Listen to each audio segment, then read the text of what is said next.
Naranasan mo na ba ang maloko? Naranasan mo na ba ang gamitin ng ibang tao?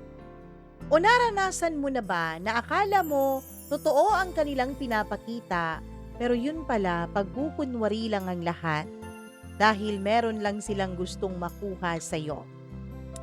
Ating pakinggan ang kwentong pinadala sa atin ni Rain na talaga namang manggigigil ka dahil may mga tao talagang nagmamanipula at may mga tao talaga na gusto ka lang gamitin para sa pansarili nilang kapakanan. Huwag na nating patagalin at atin ang umpisahan ang ating tampok na kwento para sa araw na to dito lamang sa Dear Mama Mia.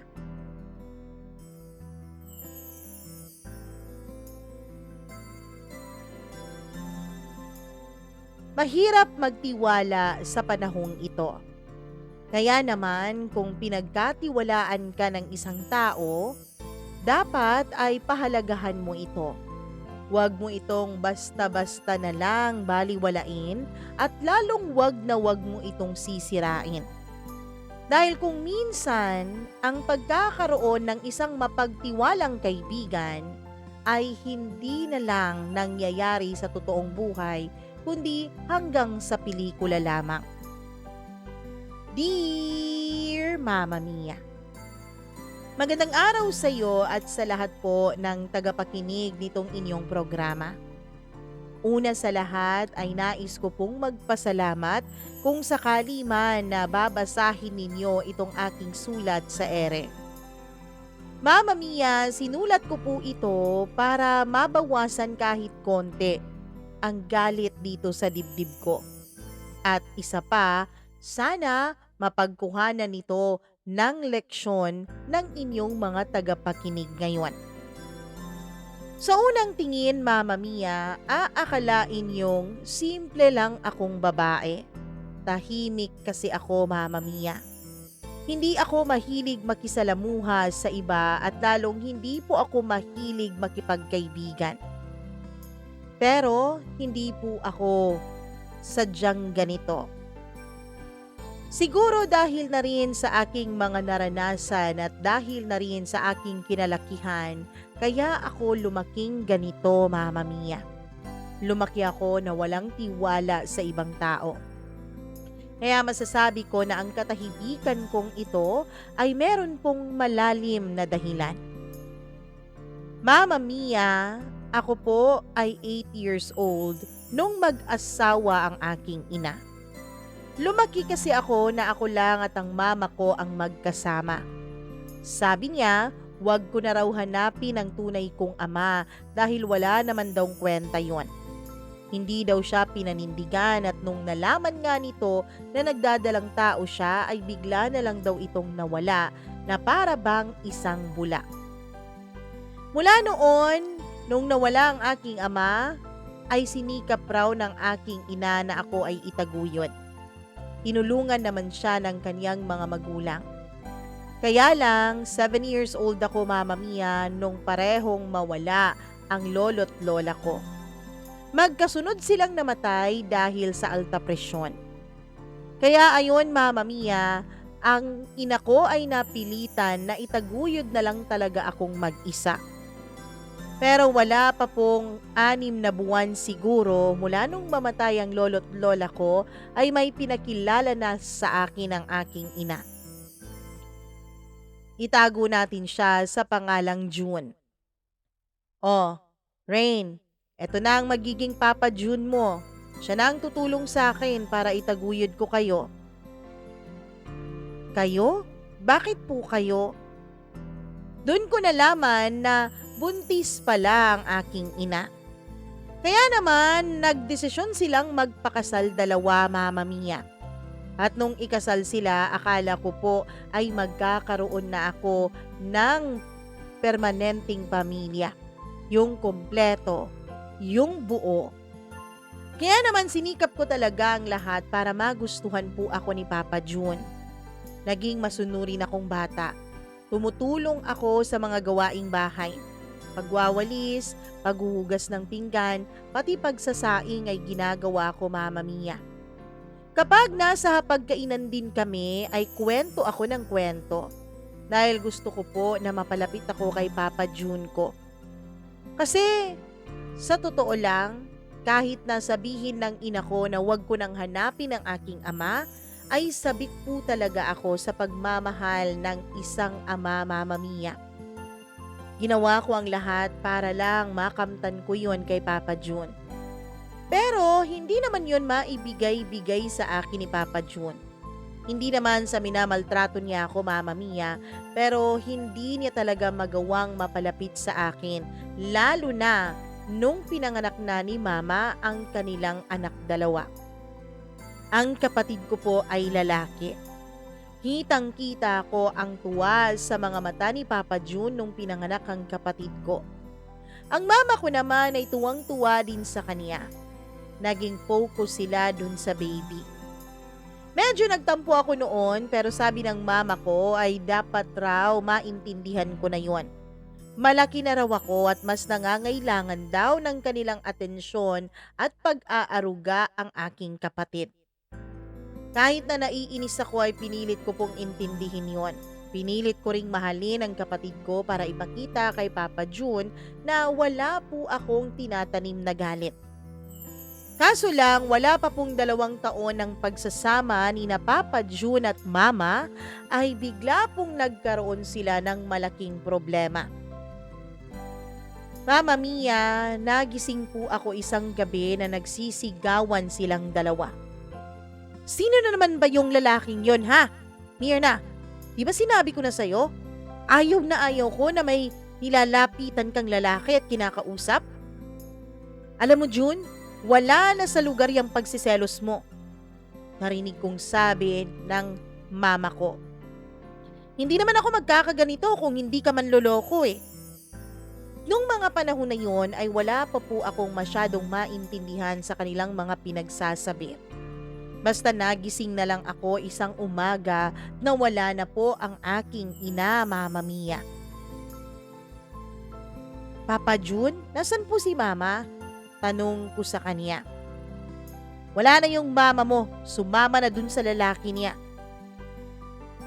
Hindi ko alam pero napaiyak ako noon. Ang pakiramdam ko, pati ako ay inabandona ng aking ina. Iniwanan kami ng sarili kong ina, Mama Mia. Pati po ang kapatid ko na halos wala pa pong 2 taon nung mga panahon na yon ay iniwanan na rin niya. Hanap ako ng hanap sa kanya pero nasisigawan po ako ni Papa June. Lagi niyang sinasabi sa akin na wag ko raw hanapin yung ayaw magpakita. Pero naging makulit ako, Mama Mia. Siguro nga dahil bata at syempre hindi ako masyadong kampante kay Papa June dahil alam ko naman talaga na hindi ko siya tunay na ama. Ano ba, ha, Rain? Manang-mana ka talaga sa mama mo. Ang kulit mo. Narinig kong sigaw ni Papa June. Alagaan mo na lang yung kapatid mo dahil magtatrabaho pa ako. At mula nga noon, Mama Mia, ay hindi na po ako halos nakakapag-aral ng maayos. Lagi po akong nag-aalaga ng kapatid ko. Minsan, pumupunta naman doon ang isa naming kapitbahay na binabayaran ni Papa June pero hindi rin po palagi dahil may mga anak din po siyang inaasikaso.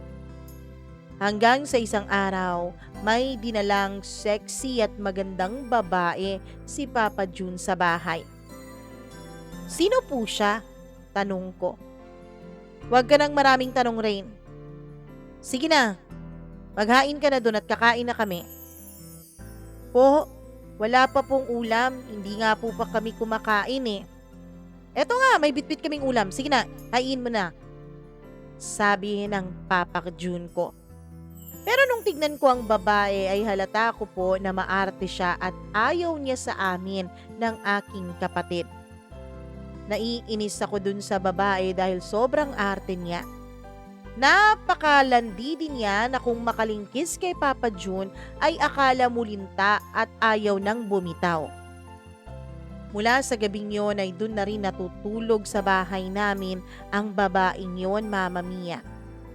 Hanggang sa sinabi sa akin ni Papa June na siya na raw ang bago naming ina. Ayoko po. Wala kang magagawa rin kung ayaw mo. Hindi rin naman kita anak. Kaya kung ayaw mo, umalis ka dito, lumayas ka. Sabi ni Papa June. Iyak ako ng iyak noon, Mama Mia, dahil hindi ko naman alam kung saan ako tutungo kung aalis ako sa bahay na yon. Pakiramdam ko po ay nag-iisa na lang talaga ako. Pakiramdam ko ay wala na po talagang nagmamahal sa akin. Dumagdag pa doon, Mama Mia, na yung babaeng yon ay napakahilig din talaga na magsungit sa akin. Bukod pa dyan, kapag wala ang Papa June ay ako na halos ang lahat na pinapagawa niya sa bahay. Paglilinis, paglalaba, pagluluto, paghuhugas ng pinggan. At minsan, Mama Mia, nasasaktan pa niya ako ng pisikal, lalo na kapag nasusunog po ang pinapaprito niya sa akin. Sinisigawan at minumura niya ako. Ako naman ay walang magawa noon kundi ang umiyak ng umiyak. Kapag naman nagsumbong ako kay Papa June ay ako pa rin ang mapapagalitan. Hanggang sa isang araw, kinausap ako ni Papa June. Ayusin mo na ang mga gamit mo, Rain. Po? Bakit po? Aalis po tayo? Ikaw lang. Po? Saan po ako pupunta? Takot na takot kong tanong. Kukunin ka nito ng pinsan ng nanay mo. Siya nang mag-aalaga sa'yo. Hindi ko na kaya na alagaan at pakainin ka pa at tsaka paaralin. Kasi magkakaroon na rin kami ng anak ng tita mo. Kaya umalis ka na lang dito. Yung kapatid mo, ako nang bahala dyan. Anak ko naman yan. Ikaw lang naman ang hindi. Ang sakit pong marinig ang mga katagang yun, Mama Mia. Ang sakit marinig na para bang pinamimigay ka na lang dahil ang sabi niya, hindi ka naman daw niya tunay na anak. Hindi ka naman daw niya kadugo kaya wala na siyang paki sa'yo. Ayoko po, dito lang po ako. Hindi ko naman kilala ang mga yun eh. Rain, wag nang matigas ang ulo. Wala na akong magagawa dahil hindi na kita kaya pang buhayin. O baka ayaw mo na lang mag-aral. Magiging katulong ka na lang namin dito. Gusto mo yon? Napilitan po akong magligpit ng mga gamit ko, Mama Mia. Dahil ang totoo ay gusto ko pong mag-aral. Alam ko na wala akong mararating at mapupuntahan kung hindi ako makakapag-aral. Lalo pat wala namang nandyan para sa akin. Wala namang totoong nagmamahal sa akin. Ilang saglit pa, matapos akong makapagligpit, ay may taong dumating. At yun na nga ang sinasabi ni Papa June na siyang pinsan ng mama ko na kukuha sa akin. Ang laki mo na pala, Rain. Nung uli kitang nakita, sanggol ka pa. Biniyag mo yun. Ako nga pala ang tita Melissa mo. Pakilala niya sa akin. Mabait naman siya, Mama Mia. Nakangiti. At akala ko nga ay tunay ang kaniyang pinapakita sa amin. O siya, ikaw nang bahala dito kay Rain ha. Kasi alam mo naman yung pinsan mo, makati pa sa higad. Ayun, sumama sa ibang lalaki. Kaya hindi mo rin naman siguro ako masisisi kung may iba na akong pamilya ngayon. Okay, wag ka mag-alala, June. Ako nang bahala dito sa pamangkin ko. Pagkatapos noon ay umalis na kami.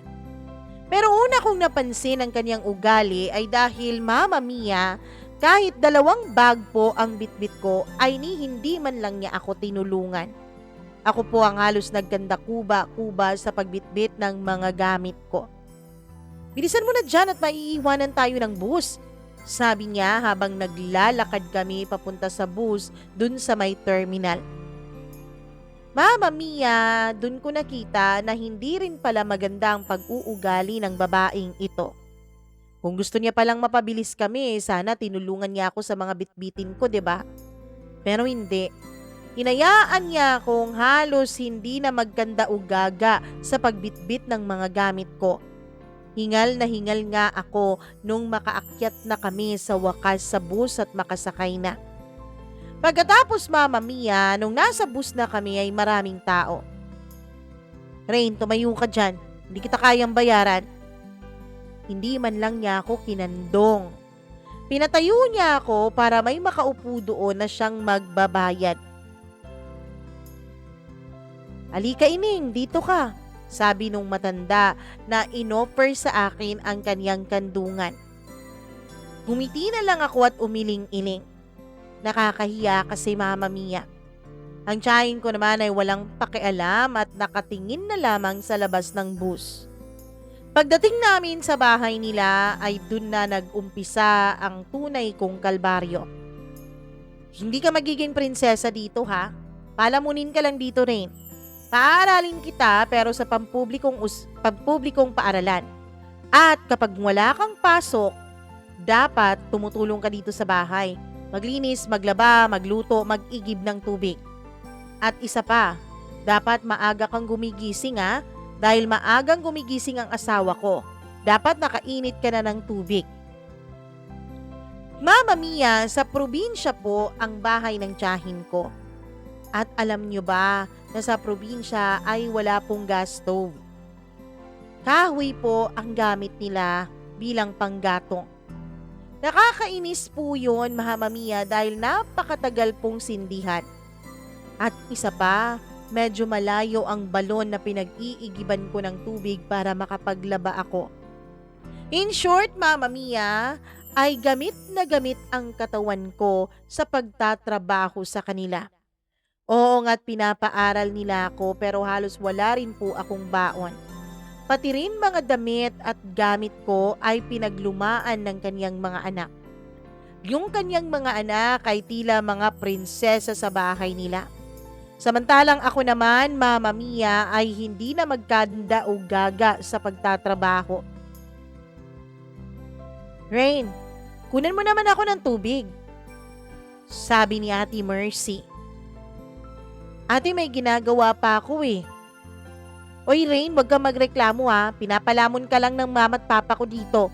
Kaya dapat sumunod ka sa lahat ng mga sasabihin ko." Araw-araw, nakakarinig ako ng ganon. Palamunin lang ako sa bahay na to kaya wala akong karapatang magreklamo. Siguro naman, Mama Mia, hindi mo naman siguro ako masisisi kung bakit lumaki ako na nasanay na hindi nagtitiwala sa kahit na sino. Lumaki ako na nasanay na ako ay laging inaabuso ng iba. Nasanay akong mag-isa, Mama Mia. Hanggang sa nag-high school na ako, pinag-aral pa rin naman ako ng tiyahin ko. Sinikapan ko talaga ang pag-aaral nung high school dahil alam ko, Mama Mia, na hindi kakayanin ng tiyahin at tiyuhin ko na pag-aralin ako ng kolehiyo. Nakakuha naman po ako ng half scholarship. Buti na lang at yung isang tiyuhin ko na kapatid ng tiyahin ko na walang anak ay kinuha ako at sinabing siya na ang magpapaaral sa akin. "Ano? Kukunin mo sa akin tong si Rain? Sino na lang magtatrabaho dito sa bahay namin?" Narinig ko pang sigaw ng tita ko nung tinawagan siya ng kanyang kapatid. "Hindi mo naman yan alipin o alila si Rain. Pag-aaralin ko yan, total wala naman akong anak." "Bakit hindi na lang tong mga pamangkin mo sa akin ang pag-aralin mo, ha? Yan, yung mga anak mo, puro bulakbol. Tapos hindi pa nag-aaral ng mabuti. Tapos mga bobo pa. Masasayang lang ang pera ko dyan. Buti kay Rain hindi masasayang." Sa unang pagkakataon ay natuwa po ako, Mama Mia. Pakiramdam ko ay may tao pong nakaka-appreciate sa akin. Walang nagawa ang tiyahin ko nung kinuha na nga ako ng tuluyan ng tiyuhin ko. Maliit lang ang bahay niya pero wala naman siya lagi doon dahil sa abroad po siya nagtatrabaho. Bago siya bumalik ng abroad ay kinausap niya ako. "Mag-aral ka ng mabuti, Rain. Dahil ito lang ang magiging puhunan mo sa buhay. Alam kong ilang taong kang nagtiis dun kina ate. Kaya ngayon, pagkakataon mo na para mag-aral. Pag-aaralin kita. Magpapadala ako ng pera sa'yo. Huwag kang magpapatinag dun sa ate ko ha, kapag kinuha niya ang perang pinapadala ko sa'yo." "Opo, tito." Mama Mia, nakapag-aral nga ako ng kolehiyo sa tulong ng tito ko. At nung college ako ay may dumating po sa aking buhay, si Venice. Maganda, matalino, kaakit-akit. Siya ang tipo ng taong tila hindi mo pwedeng hindi mapansin. Mama Mia, kung ako ay hindi pansinin, kung ako ay laging inaabuso, eto namang si Venice ay kabaliktaran ko po. Siya ang laging pinupuri ng mga tao. Hindi siya inaabuso, bagkus siya pa ang binibigyan ng atensyon, pagmamahal at lahat ng kailangan niya. Pero sa hindi ko po inaasahan, Mama Mia, sa dinami-dami ng mga kaklase namin sa kolehiyo, ako po ang pinili niyang kaibiganin. Hindi ko alam kung bakit sa dinami-dami ng mga gustong makipagkaibigan sa kanya ay sa akin pa talaga siya naging kaibigan.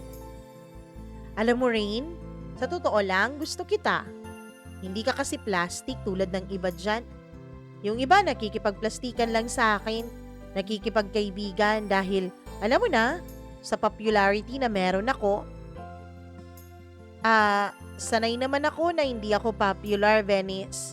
Sanay naman ako na walang ibang nandyan para sa akin. Kaya, bakit ako makikipagplastikan? Mas gusto ko rin na totoo ang tao sa akin. Kaya, naging totoo din ako sa iba. Yan ang gusto ko sa iyo, Rain eh. Kaya mula ngayon, ikaw na ang best friend ko, ha? Mama Mia, meron naman po akong mga kaibigan nung high school at elementary. Pero iba po ang dynamics ng friendship namin ni Venice. Lahat ng sikreto niya ay sinasabi niya sa akin. Pati rin naman ako ay nagsasabi na rin ng kalaunan ng mga sikreto sa kanya. Hindi ko akalain, Mama Mia, na magkakaroon pa ako ng tiwala sa ibang tao. Akala ko noon ay wala na talaga akong ibang pagkakatiwalaan pa. Pero dahil napakabait sa akin ni Venice, dahil sadyang napakamabait niya at sadyang pinapakita niya sa akin na kaibigan talaga ang turing niya sa akin, unti-unti ay nabubuksan ko po ang puso ko na magtiwala sa iba. Sa umpisa ay para po akong nabuhayan. Para pong nagkaroon ng panibagong liwanag ang mundo ko. Sa totoo lang, kahit na may mga nagpapalipad hangin sa akin noon para manligaw, ay wala po akong ni isa mang pinagbigyan. Dahil, Mama Mia, alam ko po na pwede akong maloko at pwede akong masaktan. Pero pinakita sa akin ni Venice na hindi lahat ng tao ay mananakit sa akin.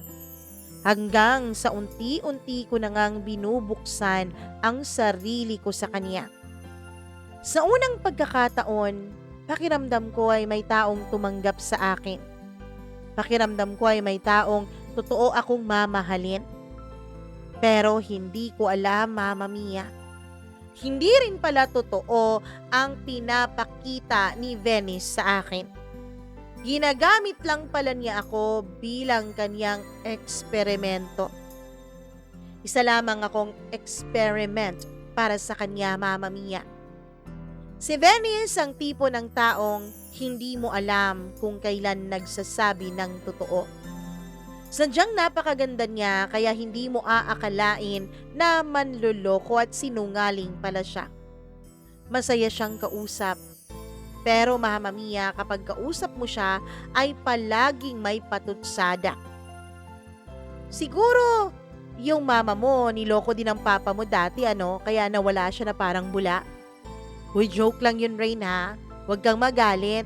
Di naman yun, seryoso. Gusto lang kitang patawanin. Mama Mia, hindi ko akalain na yung mga sikretong sinasabi ko sa kanya, yung mga pinagdaanan ko, ay gagamitin din pala niya laban sa akin. Gaya na lamang ng, mabuti hindi ka inabuso ng amain mo. Dahil kung iba yun, naku, inabuso ka na talaga, Rain. Uy, joke lang yun, Rain, ha? Bigla niyang babawiin bilang joke. Pero Mama Mia, unti-unti ay nabubunyag sa lahat ng aming mga kaklase ang aking mga pinagdaanan. Dahil sa mga patutsada at pa-joke. na mga sinasabi ni Venice sa akin. Mama Mia, isang araw, ipapakilala kanya bilang kanyang best friend. Pero kinabukasan, parang hindi kanya nakilala. Sa mga unang buwan ng pagkakaibigan namin ay lagi kaming magkadikit. Pero habang nakadepende na ako sa kanya, Mama Mia, ay tsaka naman niya ako hindi papansinin. Ngayon ay dikit na dikit kami. Kumakain ng magkasama, nagtatawanan, pero kinabukasan bigla na lang siyang magkakaroon ng thrilling at hindi ka na niya papansinin. Mama Mia, ang totoo, para po akong ginagawang gaga ni Rain. I mean ni Venice. Pinagsusuplong pa niya ako sa mga professors ko kahit na hindi naman totoo. Kunwari, out of concern. Rain, I told ma'am about your absences ha, kasi I'm worried na eh. Worried na ako kung bakit ka laging nag-a-absent. Yun ang mga sinasabi niya. Pero ang totoo, Mama Mia, ako naman ang halos napapagalitan. Wala naman kasi kaming beadle sa aming klase, Mama Mia. Kaya halos hindi napapansin ng aming teachers kapag hindi po kami nakakapasok. Yun ang ginagawa ko pong rason kung bakit may mga pagkakataon na uma-absent ako. Dahil Mama Mia, hindi na rin kasi nagiging sapat noon ang padala ng tito ko sa akin. Minsan kasi ay nagsushort na rin siya dahil sa pilitan pong humihingi ang kanyang mga kapatid sa kanya. Ang totoo niyan, Mama Mia, ay kinukwentahan na siya ng mga ito. Dahil mga sarili raw niyang pamangkin sa kapatid ay hindi raw niya mapagbigyan. Sarili raw niyang mga pamangkin sa kapatid ay hindi raw niya mapag-aral samantalang ako, hindi naman niya ako buong pamangkin ay pinag-aaral niya ako. Kaya minsan walang choice ang tito ko kundi magpadala sa kanila. Minsan sinasabi ko na lang sa tito ko na may pera pa ako kahit na ang totoo ay wala naman. Kaya naman nagkaroon po ako ng mga pa-part-time job o sideline. Nagtuturo po ako ng mga elementary at high school bilang tutor, Mama Mia. Kaya kapag wala pong examination sa school, ay hindi po ako pumapasok. Lalo na sa isang subject na hindi naman particular ang aming guro o professor sa aming attendance. Kaya lang mapapel talaga itong si Venice. Sinusumbong niya ako at halos umabot pa ito sa pagkakataon na masipa ako sa aking scholarship. Buti na lang at napakiusapan ko pa yung professor ko na pinagsumbungan niya, Mama Mia. Pinalalabas niyang siya lang ang tanging nagmamalasakit sa akin. Kaya kahit galit ako, kahit nalilito ako, ay lagi pa rin akong bumabalik sa kanya. Oo, Mama Mia, ngayon habang iniisip ko ito na mga ginagawa sa akin ni Venice, dito ko nare-realize na minamanipula na niya ako sa mga pagkakataong ito. Hanggang sa dumating si Jared sa buhay ko. Isang lalaking tahimik, gentleman, at kaklase naming pareho. Si Jared po ay transferee, Mama Mia. Naging project partner ko siya. Unang beses na may lalaking nagpakita ng totoong malasakit sa akin. Dati kasi ang mga nanliligaw at nagpapalipad hangin sa akin, Mama Mia, ay yun lang namang mga gustong, alam mo na, umiscore. Pero yung iba naman ay alam ko na hindi naman totoo ang kanilang mga sinasabi. Pero kakaiba si Jared. Pinapakita niya talaga sa akin ang kanyang tunay na malasakit. At Mama Mia, ang bagay na yon ay hindi po kinatuwa ng quote-unquote best friend kong si Venice. Jared, are you sure siya? I mean, napaka-plain niya ha? Napaka-plain niya for you. Sabi niya nung inamin ko sa kanya na nanliligaw sa akin si Jared.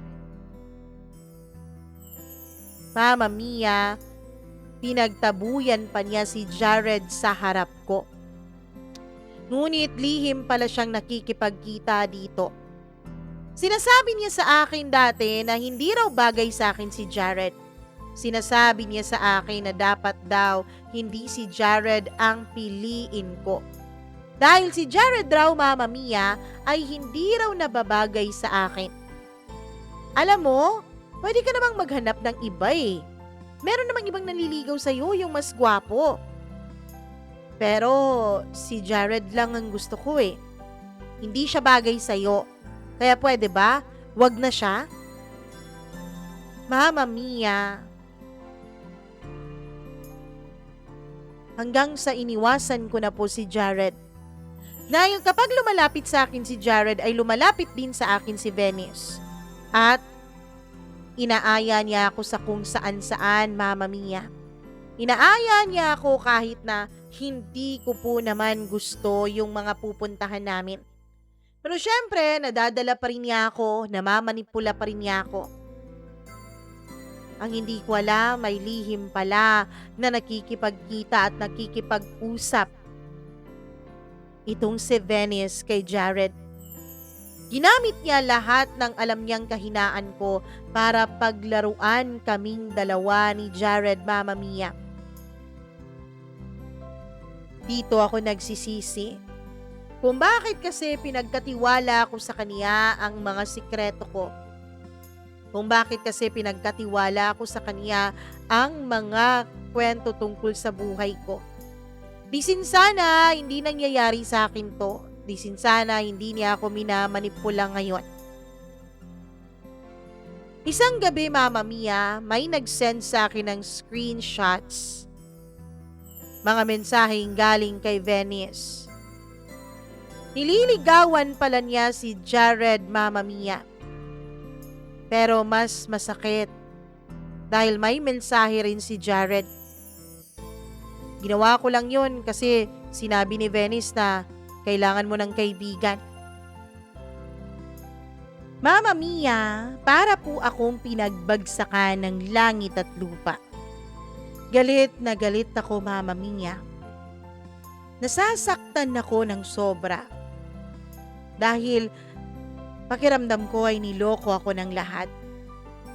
Lalo pa doon sa huling statement ni Jared na ginawa lang daw niyang paglapit sa akin kasi sinabi ni Venice na kailangan ko raw ng kaibigan. Pakiramdam ko noon ay niloko ako ng buong mundo. Umiiyak ako noon habang kinokompronta ko si Venice. Dahil sa sobrang galit ko sa kanya ay nasigawan ko siya habang patuloy na tumutulo ang mga luha sa aking mga mata. Sobrang galit ko sa kanya. Venice, bakit mo ginawa sa akin yon ha? Tinuring kitang kaibigan. Bakit kailangan mong ipagsabi sa iba yung mga problema ko? At bakit pinaglaruan mo ko? Alam mo, joke lang naman yun. Malay ko bang maniniwala si Jared? Joke lang naman yun, alam mo naman ako, di ba, mapagbiro? Hindi ka mapagbiro, Venice. Dahil kung mapagbiro ka, dapat natutuwa ako sa biro mo, pero hindi. Di ako natutuwa. Di mo ba nakikita? Nasasaktan ako. Alam mo, sabi ko sa'yo, huwag mong seryosohin ang lahat. You're too emotional, Rain. Ang OA mo na, ha? Sabi pa niya sa akin. OA?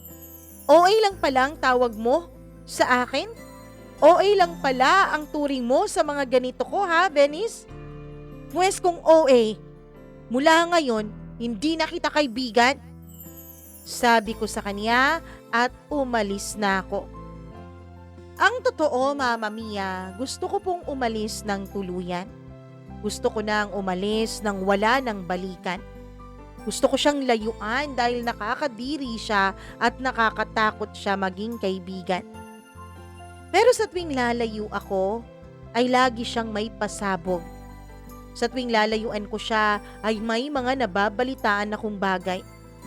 Kesyo, nagpapakamatay na kuno siya, nagkakasakit, umiiyak at hindi na raw kinakaya ang lahat. Mama Mia, Ang totoo niyan, pati mga kaklase ko ay sinasabihan ako na napaka-OA ko raw. Kawawa naman daw si Venice. Gaya ng sabi ko sa inyo, kung ako ay walang-wala ng atensyon ng iba, si Venice naman ay nasa kanya na lahat ng atensyon. Kaya hindi ko maisip, Mama Mia, kung bakit kinailangan pa niyang gawin sa akin ang bagay na yon.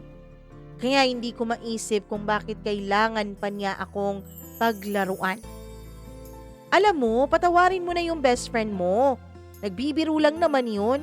Kilala mo naman si Venice na mapagbiro, di ba? Sabi pa ng iba naming mga kaklase. Gaslight malala ang pakiramdam ko sa kanilang ginagawa sa akin, Mama Mia. Ewan ko kung ako anong meron kay Venice, kung bakit lahat ng tao ay napapaikot niya. Lahat, walang exemption, kasi maski ako, Mama Mia, aaminin kong napaikot niya talaga ako ng husto. Sobra. Pakiramdam ko noon ay mas lalong lumala ang aking sitwasyon. Mas lalong lumala ang pagiging loner ko. Mas lalong lumala ang kawalan ko ng tiwala sa iba. Mama Mia, alam ko po, isa ng emotional blackmail ang ginagawa niya sa akin. Binablackmail na niya ako na dapat huwag akong lumayo sa kanya. Minsan, Mama Mia, sabi ko sa sarili ko, maninindigan ako. Sabi ko sa sarili ko, hinding-hindi na ako magpapadala sa mga laro niya. Kaya ang ginawa ko, Mama Mia, hindi ako nagpatinag sa mga iyak-iyak niya. Ilang mga kaklase ko na ang lumalapit sa akin dahil si Venice raw ay hindi na nakakakain ng maayos. Kasi sabi pa niya, Mama Mia, kaya siya hindi nakakakain ng maayos ay dahil hindi ko raw siya pinapansin. Galit pa rin daw ako sa biro niya. Hindi ko pa rin daw nagigets yung kanyang pagbibiro sa akin. Alam mo, dapat lapitan mo na kaya si Venice, kawawa naman siya. Laging sabi sa akin ng mga kaklase ko. Pero gaya ng sabi ko, Mama Mia, nanindigan ako. Kaya lang, isang araw, biglang hindi pumasok si Venice sa eskwela. Naghanap ang mga tao sa kanya. Natural, siya naman kasi yung taong hinahanap kapag nawawala. Hanggang sa naging 3 araw na hindi pumapasok si Venice. Kaya ayun, Mama Mia, pinuntahan na siya ng aming mga kaklase doon sa kanilang bahay. At nakatanggap ako ng tawag sa isa naming kaklase na halos nagpapanik na. Hey Rain, nasan ka na? Alam mo ba kung anong nangyari kay Venice, ha? Nilagnat siya ng malala ng 3 araw. Hindi raw kumain. Alam mo, kasalanan mo to, Rain, eh. Dapat magpatawad ka na. Wala akong nagawa. For the nth time around, Mama Mia, ay namanipula na naman ni Venice ang sitwasyon. Kaya kahit gusto kong lumaban, ay natatakot ako. Baka kung totohanin na ni Venice ang mga banta niya sa kanyang sarili at ako pang masisisi. Kawawa naman din siya talaga at baka nagbibiro lang talaga siya. Baka hindi naman niya talaga sinasadya yun. Pilit ko pong ginajustify sa utak ko ang mga ginawa ni Venice. Hanggang sa pinatawad ko siya, Mama Mia. Naging alipin ako ng awa at naging alipin ako ng manipulasyon niya. Lumipas ang ilang buwan, Mama Mia. Nag-iba na ang pakikitungo sa akin ng mga tao sa paligid ko. Gaya ng sabi ko sa inyo, lahat po ata namamanipula ni Venice. Lahat po ata nagagawa niya na pabor sa kanya. Ang ibang mga tao at kaklases ko ay mas lalo pang lumalayo sa akin. Kung dati, Mama Mia, ay hindi lang nila ako pinapansin. Ngayon ay parang tinitignan na nila ako ng masama. Tapos kapag lumalapit ako ay lumalayo sila. Yung iba naman ay iwas na iwas sa akin. Kapag meron po kaming mga group project o mga partner project, ay halos wala pong gustong makipag-partner o makigrupo sa akin. Kaya minsan, Mama Mia, ay mag-isa na lang akong gumagawa ng mga projects ko. Mag-isa na lang akong gumagawa dahil wala na pong gustong makigrupo sa akin. Hanggang sa nalaman ko ang totoo. May mga nagkakalat pala ng kwentos tungkol sa akin. Na kesyo, silosa raw ako, lasinggera raw ako, at ang pinaka-worst, Mama Mia, ay meron raw akong matinding mental disorder. Sabi pa, schizophrenic daw ako. Nababaliw na raw ako. May mga naririnig raw akong mga bagay-bagay na hindi naman naririnig ng mga normal na tao. May mga narinig pa ako, Mama Mia, na usap-usapan na ang sabi, kaya raw ako iniwanan ng aking ama dahil yun daw ang sakit ng aking ina. Kaya din daw biglang nawala ang aking ina nung nag-asawa na siya ng iba. Ay dahil nabaliw daw ito at hindi na raw namin mahanap-hanap ngayon. Hindi ko alam kung nasaan nanggagaling ang kwentong yun, Mama Mia. Hindi ko alam kung kanino yun nanggaling. Wala namang ibang may alam tungkol sa pag-iwan sa akin ng ama ko. Wala ring ibang may alam tungkol sa pagkakaroon ng panibagong asawa ng mama ko. At lalo na ang tungkol sa pang-iiwan niya sa amin dahil sumama siya sa ibang lalaki. Walang ibang nakakaalam noon kundi ang best friend ko lang na si Venice. Kaya naman nagkaroon ako ng ideya na siya yun, Mama Mia. Pero pagod na po ako. Pagod na ako na kausapin siya. Pagod na ako na kumprontahin siya dahil alam kong magde-deny lang naman siya, Mama Mia. Bukod sa pagde-deny, alam ko na ako rin naman ang lalabas na masama dahil mag-iinarte na naman siya. Kaya ang ginawa ko ay umiwas na lang ako. Naisip ko na mag-drop out na lang sa university, Mama Mia. Naisip ko na maghanap na lang ng ibang university at mag-aral na lang doon. Kahit pa mawala ang scholarship ko. Handa na ako noon, Mama Mia, na maging isang totoong working student. Handa na ako noon na pagalitan ng tito ko dahil aalis ako sa university na yon. Na siya pang nagrekomenda sa akin dahil sabi niya doon daw siya graduate.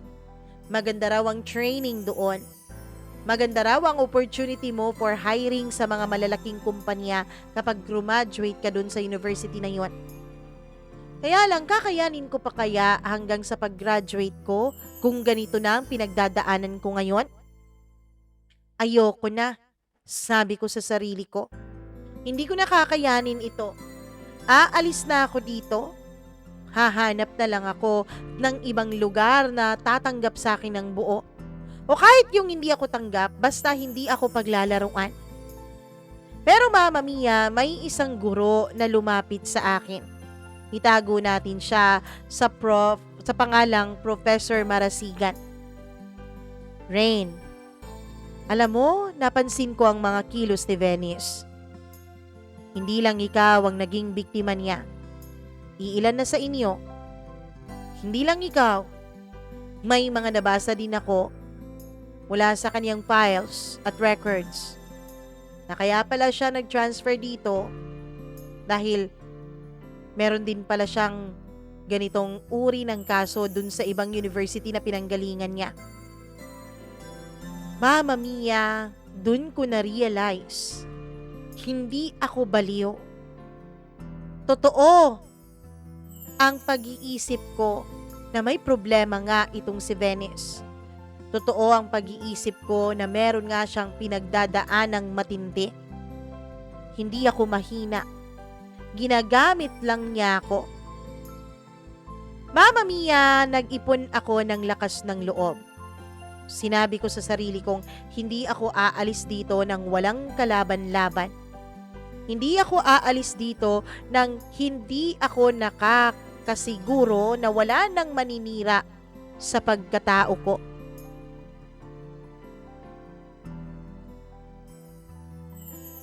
Mama Mia, sabi ko sa sarili ko, hindi na ito nararapat pang mangyari. Wala na dapat pang maging ganito pa. Nakita ko si Jared at saka si Venice sa parking lot ng eskwelahan. Magkatabi. Pagkatapos, magkasama, magkahawak kamay pa. Halata mong merong relasyon na namamagitan sa kanilang dalawa.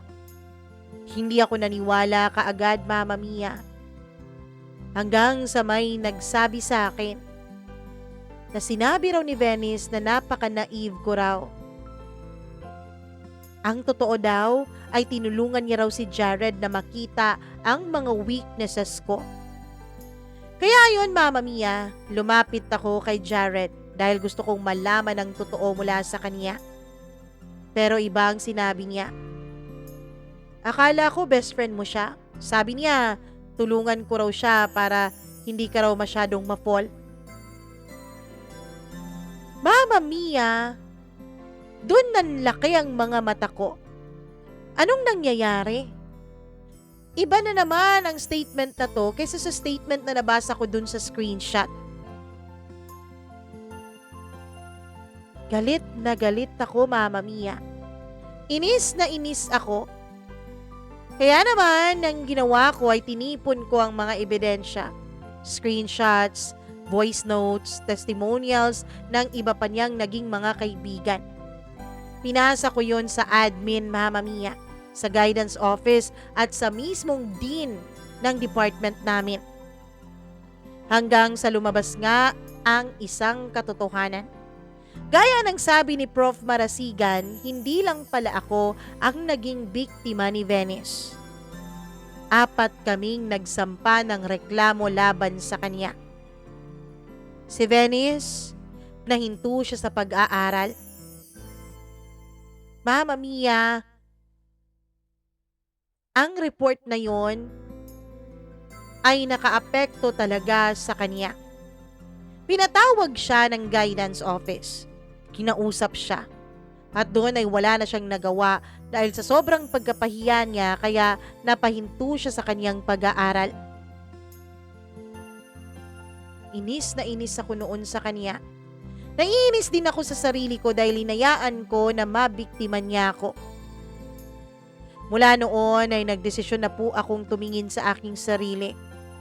Mula noon ay sinabi ko sa sarili ko na wala na akong iba pang dapat na pagkakatiwalaan, kundi ang sarili ko lamang. Hanggang sa makapagtapos ako ng pag-aaral. Pagkatapos noon ay nakahanap na ako ng trabaho, Mama Mia. Na-assign ako bilang HR sa isang malaking kumpanya. Isang araw, yung HR head namin ay may gagawin raw na importante. Kaya ang sabi niya sa akin, ako na raw ang mag-take over ng mga i-interviewin niya. Eto yung mga profiles ng i-interviewin mo. 4 lang sila. Nandyan na ata yung isa, patawag mo na lang. Tanong mo na lang ang pangalan tsaka hanapin mo dito. Kasi sorry ha, may gagawin pa kasi ako rin eh. Isipin mo na lang na training mo na rin din to. Yes po ma'am, no problem po, sabi ko. Umupo na ako sa desk kung saan ako dapat mag-e-interview. Tapos tumawag na ako sa intercom para tawagin ng secretary ni ma'am yung applicant na nasa labas. Pagpasok niya, Mama Mia, ay gulat na gulat po ako. Walang iba yun kundi si Venice. Rain? Ikaw ang HR manager dito? Hi, Venice. Upo ka. No, I'm not the manager, pero ako yung naatasang mag-interview sa'yo. Ang laki na ng pinagbago mo, Rain. Totoo, ang laki na nga ng pinagbago ko kasi natutunan ko ng mahalin ang sarili ko. Kaya kahit sinubukan mo akong sirain noon, hindi ka nagtagumpay. Bagkus ay natulungan mo pa ako para makita ang tunay kong halaga. Tungkol dun, Rain, sorry hindi ko naman sinasadya. Dala lang yun ng kabataan ko. Sana mapatawad mo ko.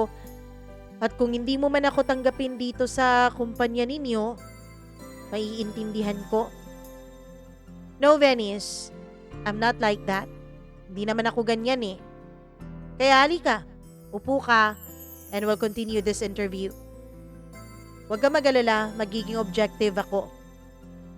In-interview ko siya, Mama Mia. At sa totoo lang, nakapasa naman siya sa akin. Iniisip ko pa nga noon kung tatanggapin ko ba siya o hindi. Dalawa lang silang dumating sa 4 na dapat na i-interviewin ko sa araw na yon. At sa kanilang dalawa, di hamak naman na mas magaling si Venice. Kaya sinabi ko sa sarili kong siguro oras na para kalimutan ko na ang lahat. Oras na para magpatawad dahil gaya nga ng sabi niya, baka naman dala lang talaga yon ng kabataan naming dalawa. Kaya naman nirecommend ko for hiring itong si Venice. Tuwang-tuwa siya at chinat pa niya talaga ako kahit na naka-restrict na siya sa aking mga social media accounts. Nagpasalamat siya at humingi ulit ng tawad. I thought na this will be the beginning of healing, Mama Mia. Akala ko umpisa na to ng paghilom ng lahat ng sugat sa nakaraan. Hindi naman kami magka-department ni Venice kaya ayos lang. Hinire pa rin siya ng kumpanya. Lumipas ang ilang mga linggo at maayos naman ang lahat.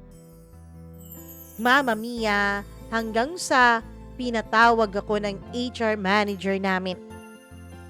Ma'am, bakit po? May problema po ba? Rain, sit down. I don't know kung nakarating na to sa'yo. Pero, may mga usap-usapan dito sa opisina na ikaw raw ay may mental disorder. Meron ka bang hindi namin nalalaman, Rain? Meron bang hindi mo dinidisclose sa amin? Po? Wala naman po. Siya nga pala, I never asked you about your parents dahil pakiramdam ko ay personal matter na yon. Pero may nakarating sa akin na yung mama mo raw ay diagnosed na may mental disorder. Ma'am, hindi po totoo yun. I want to have proof, Rain. Ma'am, sorry po Hindi po ako makakapag-produce ng mga proof kasi ang totoo niyan, ma'am, bata pa lang ako, iniwanan na ako ng mama ko eh. Sumama siya sa ibang lalaki. Kaya naman, yung kinakasama niya, yung stepfather ko, binigay din ako sa tiyahin ko dahil hindi na raw niya ako kayang alagaan pa. May brother nga ako, ma'am. Is there any way para makausap namin yung father mo o yung stepfather mo? I'm sorry, Rain I know this is too personal. Pero alam mo naman itong trabaho natin. We need to have employees na hindi lang physically fit, kundi mentally fit din. Lalo pa, taga-handle tayo ng mga crucial na mga confidential papers dito sa kumpanya. At tayo din nag-handle ng mga tao. I hope you understand. Mama Mia, inis na inis talaga ako noon. Hindi ko malaman kung saan ako hahanap ng pruweba na wala pong mental disorder ang nanay ko.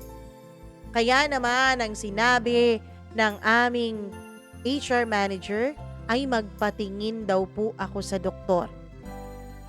Po, wala po akong sakit, sabi ko.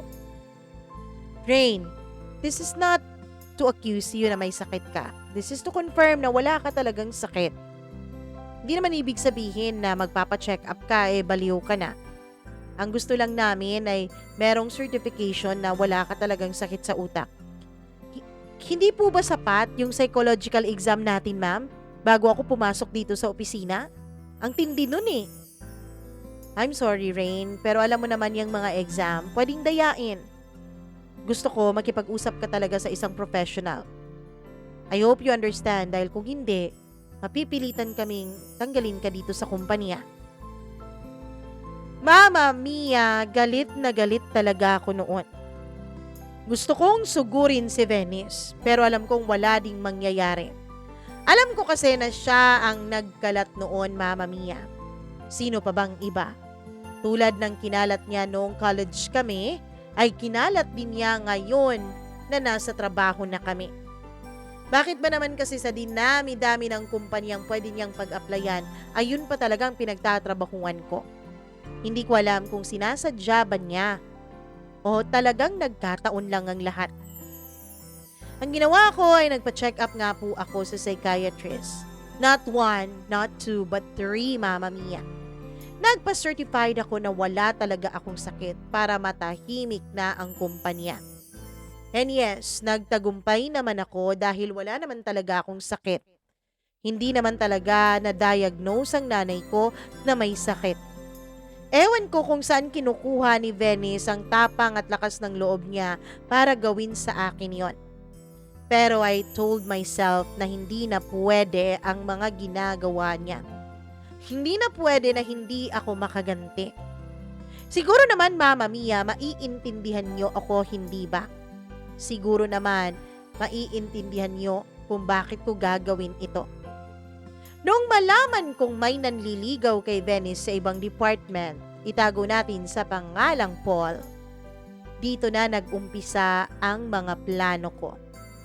Kinausap ko ang dati kong professor. Chinat ko siya, si Professor Marasigan. Tinanong ko talaga sa kanya ng pasimple ang tungkol kay Venice para mapag-usapan namin.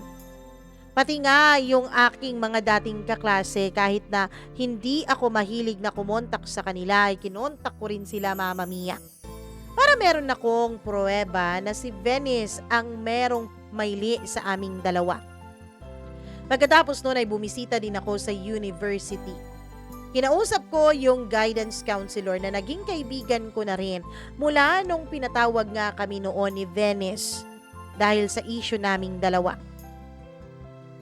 Minamanipula ko ang pag-uusap namin hanggang sa dumating nga ito sa punto ng mga pinaggagawa ni Venice dati. Lahat ay inispluk niya, Mama Mia. Hindi niya alam na naka-on ang recorder ng cellphone ko. Huwag niyo po akong tularan dahil alam ko pong mali ito. Nadala lang talaga ako ng sobrang galit na nararamdaman ko noon kay Venice. Kaya matapos yun ay kinausap ko ng sadya si Paul. Hi, Paul. Gulat na gulat siya, Mama Mia, kung bakit ko siya kinausap.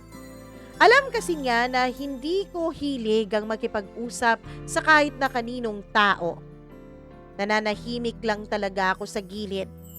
Pero sa pagkakataon na to, hindi na pwedeng tahimik lamang ako. Hanggang sa nakuha ko nga ang loob ni Paul. Hanggang sa inamin niya sa akin na nagkakagusto na siya kay Venice. Gaano mo kagusto si Venice? Basta gusto ko siya. Gusto mo ba siyang maging ina na ng mga anak mo? Tumawa siya sa tanong ko. Grabe naman yung tanong mo. Seryoso ako, Paul. Di ko alam, siguro kung yun ang itinadhana, bakit naman hindi? Gusto mo bang baliw ang magiging nanay ng mga anak mo? Ano? Ano ibig mong sabihin? Paul, concern lang ako sa'yo, ha? Kasi, alam mo, yung si Venice, hindi ko lang yan nakilala dito. Dati ko yung best friend. At isa pa, bukod sa dati kaming mag-best friend, magkaklase din kami. May ginawa yan sa akin dati. Natatandaan mo nung mga nakaraang buwan na nauso dito at na-chismis dito sa opisina na baliw ako? Alam kong si Venice ang may pakana noon. Ano? Paano mo naman nasabi? Baka naman pinagbibintangan mo lang yung tao. Paul, alam kong gusto mo siya, kaya siguro hindi ka maniniwala. Kaya sige, eto, magpapakita ako sa'yo ng mga ebidensya kung ano ang ginawa ni Venice sa akin dati at kung bakit ako nakakasiguro na siya pa rin ang may gawa nito sa akin ngayon. Pinakita ko lahat ng ebidensyang meron ako, Mama Mia. At doon parang bumagsak ang mga balikat ni Paul. Pagkatapos noon ay hindi na niya kinausap pa si Venice. Kaming dalawa na ang naging close. Hanggang sa lumipas ang ilang buwan ay nanligaw na rin si Paul sa akin. Gaya ng ginawa niya sa akin noon, Mama Mia, ay sinagot ko si Paul. Galit na galit si Venice sa akin. Alam ko raw na nililigawan siya ni Paul, bakit daw ako sumingit? Excuse me, hindi ka na nililigawan ni Paul nung niligawan niya ako. I heard ilang buwan ka na niyang hindi pinapansin eh. At hindi ko nga alam kung anong dahilan eh. Baka naman siniraan mo ako sa kanya. Excuse me, Venice. Hindi kita pwedeng siraan dahil sirang-sira ka na. Ikaw nga ang gumagawa sa akin yun eh. Nag-iskandalo si Venice kaya pinatawag siya ng HR manager namin. At Mama Mia, nag-send ako ng email sa HR manager namin ng anonymous. At dun ko pinakita at sinend ang lahat ng ebidensya na meron ako na merong sakit itong si Venice. Pagkatapos noon ay pina-assess nga si Venice, Mama Mia. At totoo ngang may mental disorder siya. At dahil doon ay na-dismiss siya sa trabaho at recommended siya for treatment. Mula noon ay hindi ko na po nakita si Venice. May mga pagkakataon na sinasabihan ako ng mga kaklase ko na pinopost daw niya ako sa kanyang Facebook account. Wala na akong pakialam, bahala na siya sa buhay niya. Sabi ko noon sa sarili ko, tapos na ang mga kabanata na nagpapa-apekto pa ako sa kanya. Mama Mia, naging kami ngang totoo ni Paul. Hindi naman pala siya mahirap mahalin. Sa katunayan ay minahal ko na rin siya ng totoo hanggang sa nung 1 taon lamang ay nag-propose na siya sa akin. Ngayon ay nagpe-prepare na po kami ng magiging kasal naming dalawa. Pero Mama Mia, bago pa ang big day, ay may mga nare-receive na po akong kung ano-anong sulat mula sa kung kani-kanino. Mga anonymous letter, mga anonymous email. May nagsasabi na babaero raw si Paul, may nagsasabi na may anak na raw si Paul. At si Paul rin naman, Mama Mia, ay may mga nare-receive rin na mga anonymous email tungkol sa akin na wala namang katotohanan. Alam ko pong si Venice yun, Mama Mia. Sa ngayon ay wala pa po akong ginagawang aksyon laban sa kanya dahil hindi pa naman siya masyadong disturbance sa akin. Pero kapag nagkataon na susobra na siya, ay wala na talaga akong magagawa kundi ang ipapulis na siya. Mama Mia, sinulat ko po ang kwentong ito para po bigyan ng babala ang lahat ng mga nakikinig sa inyo. Baka hindi nyo namamalayan at nalalaman na meron na palang mga tao sa paligid ninyo na minamanipula kayo. Meron na palang mga kaibigan na nandyan lang pala para kumuha ng impormasyon para ikaw ay masiraan. Sana maging aware tayo sa mga kaibigang ito. Lalo na yung mga kaibigan na napakahilig mambara. Napakahilig mang-joke ng painsulto sa'yo sa harap ng ibang tao. Kapag meron kayong kaibigan na ganyan, trust me, hindi po yan dahil lang sa nagbibiro sila. Balak niya talaga kayong siraan. At bago pa mangyari yon, sana putulin nyo na ang pagkakaibigan na yon. Dahil hindi talaga yan worth it. Maraming salamat po, Mama Mia, sa pagbibigay niyo po ng oras para mabasa itong aking kwento. Hanggang dito na lamang po at lubos na gumagalang. Rain.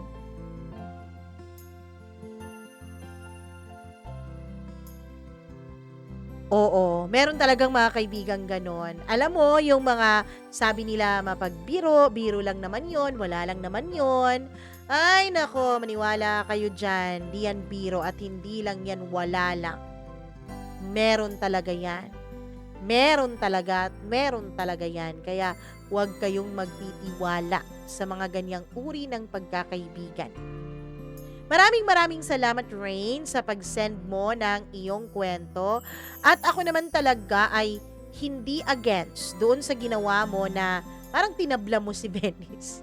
Hindi ako against doon sa paghiganti mo dahil sa totoo lang, deserve na deserve naman niya yon dahil sa kanyang ginawa sa iyo. Anyway, sa mga nakikinig ngayon, sana may natutunan kayo mula sa kanyang kwento. At sana po ay i-share nyo itong ating video at pagkatapos ay mag-like and mag-subscribe na rin kayo dito sa ating channel. Mag-click na rin kayo ng notification bell para lagi po kayong na-update sa tuwing meron po tayong bagong upload. At isa pa, bago yan, bago ang lahat ng yan. Naku po, kung meron kayong sariling kwento, isulat nyo po yan at i-email lamang sa akin, mamamiya0317@gmail.com. At kapag tapos na po kayo mag-email, antayin nyo po ang aking response kung kailan po mababasa ang inyong mga kwento. Sa lahat ng ating mga members, hello sa inyo, members ng ating channel at sa lahat ng ating mga subscribers, hello po. Mahal na mahal ko po kayong lahat. Kaya naman, dahil sa pagmamahal ko na yan, ay nako, babasahin ko na itong inyong mga pa-shoutout dito. Hi ako kay April Bautista. Maraming salamat. Hi din kay Susan Boribor. Susan Boribor. Angeline Puaso. Thank you so much, Moonchild. Eric Gomez. Hello rin kay Marichit Serviano. Rose Eunice Salibuma. Sakura Vlogs. Maraming salamat. Leopoldo Pinaranda. Maraming thank you. Hello rin sa atin pong suki na si Gail Easy, si Gimaras Girl, ang ating mga special dahil mga members kay Freaky at kay Mila. Maraming thank you po sa inyong walang sawang pagmamahal at pagsuporta nitong ating channel. Sa lahat po ng nakikinig ngayon, maraming thank you. Naway i-subscribe nyo po ito at maraming salamat sa panonood. Hanggang sa muli. Bye-bye. I love you all so much. Bye-bye.